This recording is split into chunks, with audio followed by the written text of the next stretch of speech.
Iran Israel যুক্তরাষ্ট্র যুদ্ধের পর ৬ সপ্তাহের যুদ্ধবিরতি চলছে, কিন্তু এই সময়ের মধ্যেই ইরান তার সামরিক শিল্পভিত্তি প্রত্যাশার চেয়ে দ্রুতগতিতে পুনর্গঠন করেছে। মার্কিন গোয়েন্দা সূত্রের বরাত দিয়ে সিএনএন জানিয়েছে, ইরান আবারও ড্রোন উৎপাদন শুরু করেছে। 4টি মার্কিন সূত্রের বরাতে সিএনএনের একটি প্রতিবেদনে বলা হয়েছে, ইরানের সামরিক বাহিনী প্রাথমিক অনুমানের চেয়ে দ্রুতগতিতে তার প্রতিরক্ষা শিল্প পুনর্গঠন করছে। মার্কিন গোয়েন্দাদের বিশ্লেষণ বলছে, ইরান 6 মাসের মধ্যে তার ড্রোন আক্রমণ সক্ষমতা পুরোপুরি ফিরে পেতে পারে। যুদ্ধে মার্কিন ইসরায়েলি হামলায় যতটা ক্ষতি হবে বলে ধারণা করা হয়েছিল, তার চেয়ে কম ক্ষতি হয়েছে। রাশিয়া ও চীনের সম্ভাব্য সহায়তা এবং ইরানের বিশেষ উৎপাদন ব্যবস্থা দ্রুত পুনরুদ্ধারে সাহায্য করেছে। ইরান শুধু ড্রোন নয়, আন্ডারগ্রাউন্ড মিসাইল সুবিধা মেরামত, লঞ্চার উদ্ধার এবং অন্যান্য অস্ত্র উৎপাদনের কাজও শুরু করেছে। একজন মার্কিন কর্মকর্তা সিএনএনকে বলেছেন, ইরান সব টাইমলাইন ছাড়িয়ে গেছে।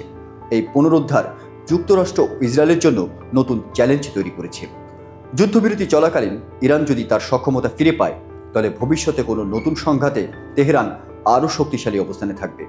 বিশ্লেষকরা বলছেন, ইরানের এই পুনর্গঠন মধ্যপ্রাচ্যের নিরাপত্তা পরিস্থিতিকে জটিল করে তুলতে পারে।